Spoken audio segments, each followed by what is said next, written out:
Coba tes dulu, Gaby. Tes. Tes. Ayo suaranya. Astaga.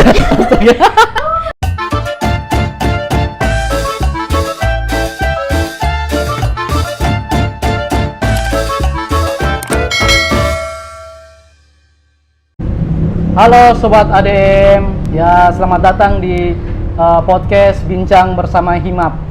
Jadi podcast ini adalah podcast pertama, podcast perdana yang digarap oleh teman-teman Himap Fisik Untat, yang dimana nantinya podcast ini akan menjadi media informasi dan juga media sharing bagi teman-teman yang di luar sana yang ingin mengetahui bagaimana Himap melalui narasumber-narasumber yang nantinya akan kita undang. Jadi karena podcast ini adalah podcast perdana dan juga kita juga akan kedatangan tamu yang begitu spesial dan juga tentunya tamu yang perdana juga, tamu perdana dalam podcast Bincang Bersama Himap ini. Mungkin teman-teman tidak asing lagi dengan sosok wanita yang ada di samping saya, yaitu Kakak Gabriele Botilangi. Halo. Hai Sobat ADM, Ya, apa sih ya? Sobat ADM ya. Ya, jadi kalau teman-teman biasa kalau teman-teman lihat di kampus, teman-teman pasti tidak asing lagi dengan Kakak Gaby, yang biasa disapa Kakak Gaby. Jadi Kakak Gaby ini juga sendiri adalah salah satu alumni administrasi publik angkatan berapa Kakak Gaby? 2013. 2013. Kami dua seangkatan gitu. Kami dua seangkatan, sama-sama di 2013. sama-sama di PMG. Cuman Kakak Gaby belum selesai. Sama-sama di line 95. Nah, kemudian Kakak Gaby juga aktif di Himap juga. Nanti kita akan lebih mengulik bagaimana sih sosok Kakak Gaby ini di selama kurang lebih 8 tahun lalu itu masuk di ADM. Nah, mungkin langsung saja Kakak Gaby mungkin bisa memperkenalkan dirinya untuk teman-teman Sobat ADM. Ya, halo Sobat ADM, seperti yang sudah host kita sampaikan di sore hari ini, saya disapa Gaby. Dan betul 8 tahun yang lalu saya ada tercatat sebagai mahasiswa administrasi publik Universitas Tadulako. Mungkin itu saja perkenalannya. Oke. Mungkin nanti teman-teman kalau misalnya mau lebih kenal dalam Kakak Gaby bisa teman-teman follow Instagram Kakak Gaby. Ya, jadi bagaimana Kakak Gaby hari ini? Sehat dong, sehat luar biasa. Kaget lelah, juga. Lelah apa? Capek apa? Lumayan dengan aktivitas sehari-hari. Soalnya Kakak Gaby kan ini susah betul dihubungi, susah sekali. Kerjanya dari pagi sampai pagi lagi mungkin. Tidak seperti tidak itu. Seperti itu mungkin ya. Jadi kalau teman-teman sekedar informasi, salah satu di angkatanku, salah satu perempuan yang progresif itu ada di Kakak Gaby. Begitu sekarang Batende ya. Begitu. Kita anak Himap harus jaga Batende. Ya. Oke Kakak Gaby, mungkin kita bisa sharing-sharing nih sama teman-teman Sobat Admi. Kenapa Kakak Gaby sampai 8 tahun lalu, tepatnya di 2013 itu sampai memilih untuk memantapkan diri itu masuk ADM itu kenapa? Baik, aduh ini bicara 8 tahun yang lalu berarti kita coba flashback begitu ya, mengingat masa lalu, Asik. mengingat kenangan yang sudah tercatat. Ya betul, 8 tahun yang lalu itu 2013 kan? 2013 ya betul. Oh 2013. Ya, 2013 sebelum itu kan masih SMA. Ya. Tidak tahu kenapa memang ingin masuk administrasi begitu. Mungkin karena melihat sehari-hari ketemu dengan orang-orang yang mengurus administrasi, mau akhirnya mendaftarkan diri di administrasi, jurusan administrasi. Oke. Kalau Gaby ini lulus di administrasi itu lewat apa? Lewat jalur apa? Oh ya, ya itu dia. Saya mendaftar lewat seleksi nasional. Seleksi nasional, ya, oke. Kebetulan seleksi nasional yang saya pilihan pertama itu di Universitas Tadulako, ambilnya jurusan ilmu administrasi. Nah, kemudian ada juga yang di luar kota, bukan luar kota Palu, di luar kota Palu, yang mengambil jurusan yang sama, tapi lolosnya melalui jalur SN di administrasi Universitas Tadulako. Nah, ini menjadi tanda tanya juga. Kenapa sampai kan kalau SN kan itu kan di jalur undangan toh? Ya. Disuruh pilih, Gaby pilih apa? Administrasi publik. Itu kenapa? Karena mungkin ada siapa di administrasi atau seperti apa? Sebenarnya tidak ada siapa-siapa begitu. Waktu itu memang kalau dari pihak sekolah memang menyediakan kami sarana untuk memilih begitu, memilih. Okay. Nah, pada saat itu juga saya memilih sendiri. Jadi kalau masih dulu itu kalau tidak se-tren sekarang mencari informasi, berawal dari aktivitas sehari-hari di sekolah, akhirnya pas buka ini jalur SN, lihatnya ilmu administrasi. Akhirnya ambil administrasi. Okay. Tidak ada dorongan dari mana-mana, tapi dorongan dari diri sendiri.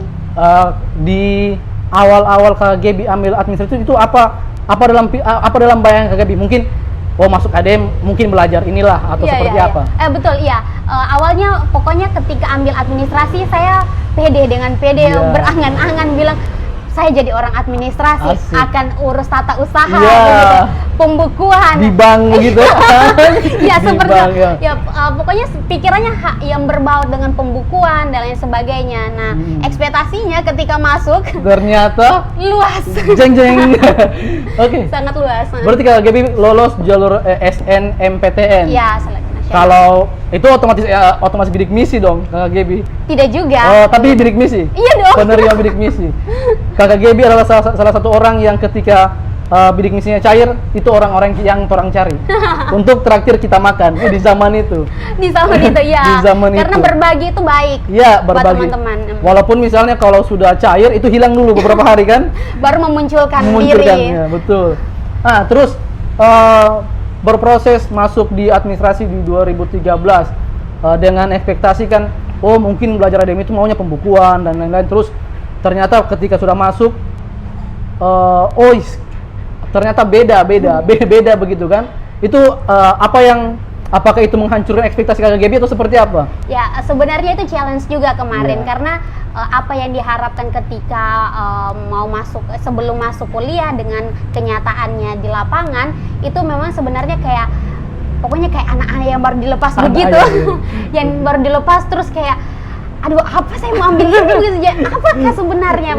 Jadi sebenarnya penuh kebingungan juga.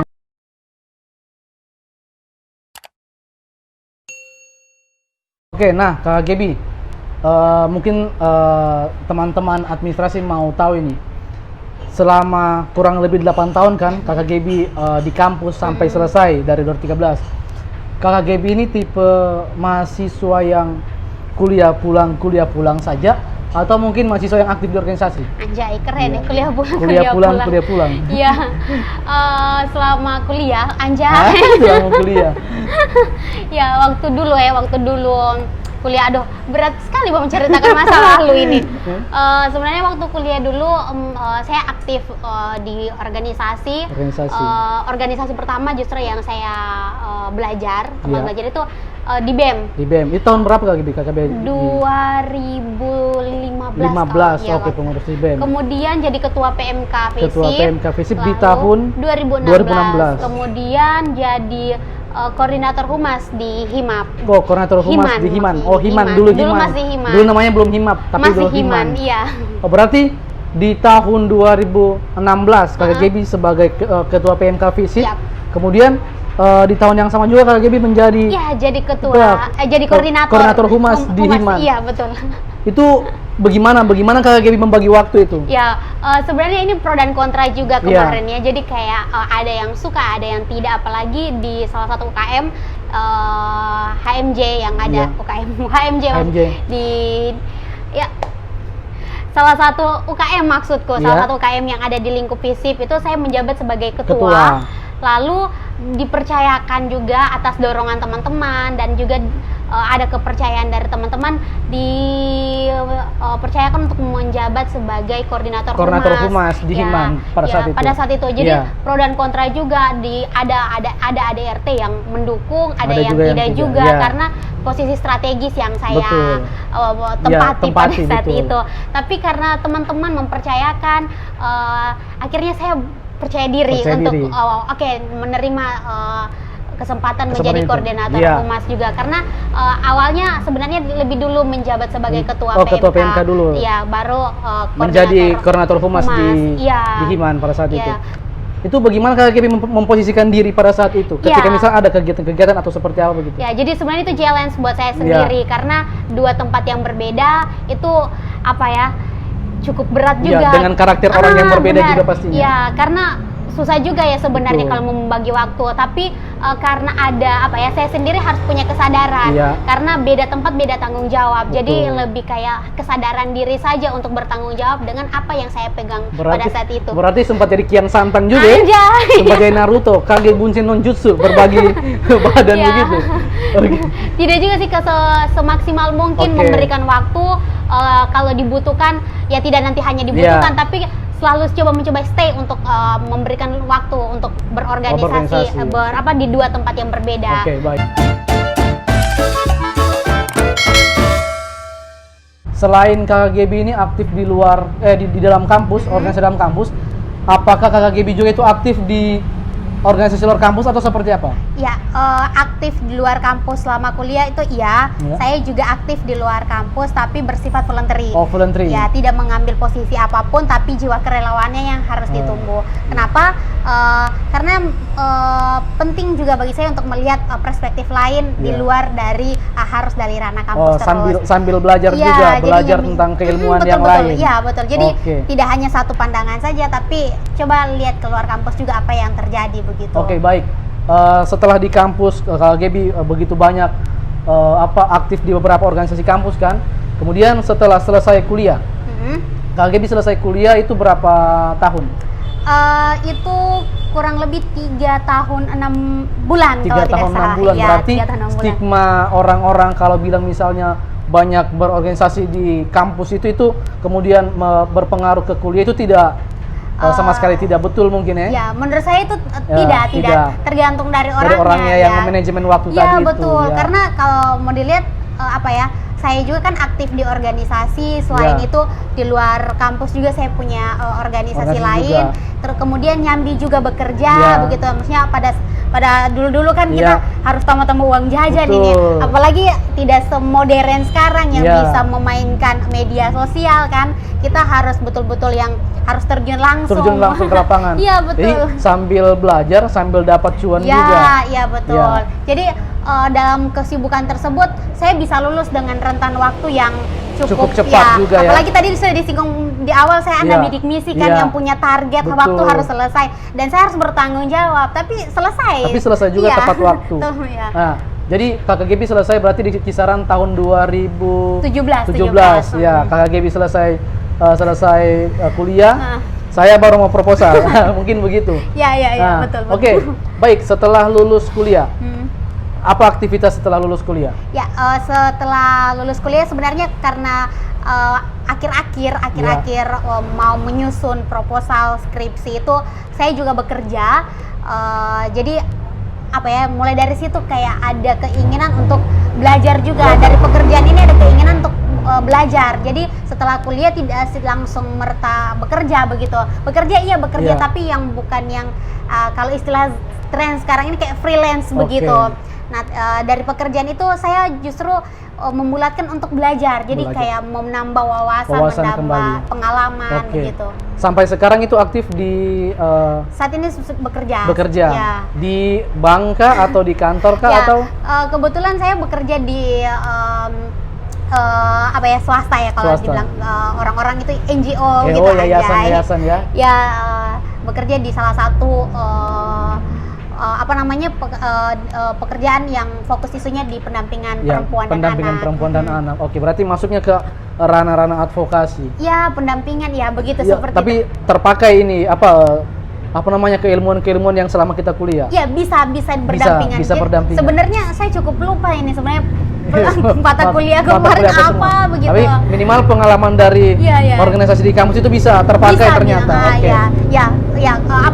Tidak harus mentok juga ya, karena kemarin waktu kuliah dibantukan dengan belajar melalui organisasi. Jadi memang dalam kelas itu ya seperti teorinya, tapi dalam pengimplementasian sehari-hari tidak terpatok dalam teori karena perbedaan, jadi mengharuskan kayak beragam begitu. Oke, harus beragam. Oke, nah ketika selesai kuliah, kemudian KKGB juga bekerja, otomatis sudah tidak secara formal berproses di HIMAP, kemudian bertemu dengan teman-teman HIMAP karena kesibukan kerja. Saya mungkin teman-teman juga penasaran apa makna HIMAP untuk KKGB begitu? Ya, makna HIMAP buat saya itu sebenarnya sederhana. Makna HIMAP buat saya adalah keluarga. Oke, keluarga. Ya, karena yang ditanam sama saya dari HIMAP itu adalah rasa kekeluargaan. Kayak baru masuk kuliah kan, kayak anak baru lahir begitu. Ini HIMAPmu, ini HIMAPmu gitu. Iya, jadi kayak ayo mari kita rawat dia, ayo betul. kita ya. Jadi kayak yang tumbuh itu adalah rasa keluarga, dipanggil, diajak terus diskusi, didampingi. Jadi bukan orang lain begitu. Jadi kayak itu adalah keluarga buat saya. Walaupun bukan di dalam kampus, tapi di luar kampus juga sering sharing sama-sama. Betul. Jadi menganggap HIMAP itu adalah keluarga. Iya, betul sekali. Iya. Kemudian pesan-pesan dari KKGB untuk teman-teman kader HIMAP dan juga secara umum teman-teman administrasi publik dari KKGB, mungkin ada pesan-pesan untuk pesannya buat teman-teman HIMAP maupun kader-kader HIMAP, tetap jadi diri sendiri. Terima dirimu sebagai seorang anak HIMAP begitu. Seorang anak HIMAP itu sebenarnya istimewa begitu. Jadi dan juga harus bertanggung jawab dengan pilihanmu yang sekarang. Apapun yang kau pilih sekarang itu bukan suatu hal yang kebetulan, tapi ada sesuatu yang menarik yang mungkin saja kamu belum tahu saat ini. Tapi di kemudian hari bisa jadi itu adalah jawaban dari pilihanmu sebagai anak HIMAP. Luar biasa sekali.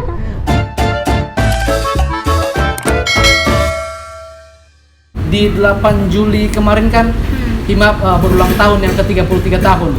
Ya, yang ke-33 tahun HIMAP kemarin berulang tahun. Apa harapan KKGB untuk HIMAP ke depan di umur 33 tahunnya? Ya, harapan saya untuk HIMAP karena saya merasa bahwa saya hadir di HIMAP itu dianggap sebagai keluarga. Saya berharap bahwa HIMAP itu tetap kokoh, tetap menjadi wadah yang merasakan hangatnya kekeluargaan, kemudian tetap menciptakan kader-kader yang bermanfaat. Nah, karena saya harap tidak hanya sekedar menjadi tempat yang datang singgah lalu melupakan. Datang singgah lalu melupakan. Iya, betul. Luar biasa. Nah, tapi datang singgah dan merasakan hangatnya kekeluargaan hingga mau ikut terlibat dalam kegiatan-kegiatan. Iya, karena ketika misalnya kita menganggap kita adalah keluarga, itu tidak akan terlupakan begitu. Walaupun sampai tua kita akan tetap kumpul mungkin begitu. Kita tahu cara untuk pulang. Asik, kita tahu jalan untuk pulang. Oke, KKGB, sekian. Terima kasih untuk KKGB yang sudah mau menyempatkan waktunya hadir, walaupun penuh drama, perjuangan, penuh drama untuk men-tag video ini. Tidak apa-apa. Tidak apa-apa, ini adalah proses bayar masing-masing. Dan juga sukses untuk KKGB. Ya, sukses juga untuk teman-teman HIMAP ke depannya. Terima kasih. Sampai ketemu lagi di podcast Bincang Bersama HIMAP di episode berikutnya. Sekian. Untuk kawan-kawan, jangan lupa di share, subscribe dan di like. Bunyikan bunyi. Komen tuh apa? Bunyikan loncengnya. Siapa tahu untuk teman-teman ADM yang mau diundang di podcast ini, silakan langsung di komen di kolom komentar. Betul. Sekian dari kita. Tetap semangat dan salam sinergi HIMAP. Salam sinergi HIMAP. Baik, terima kasih.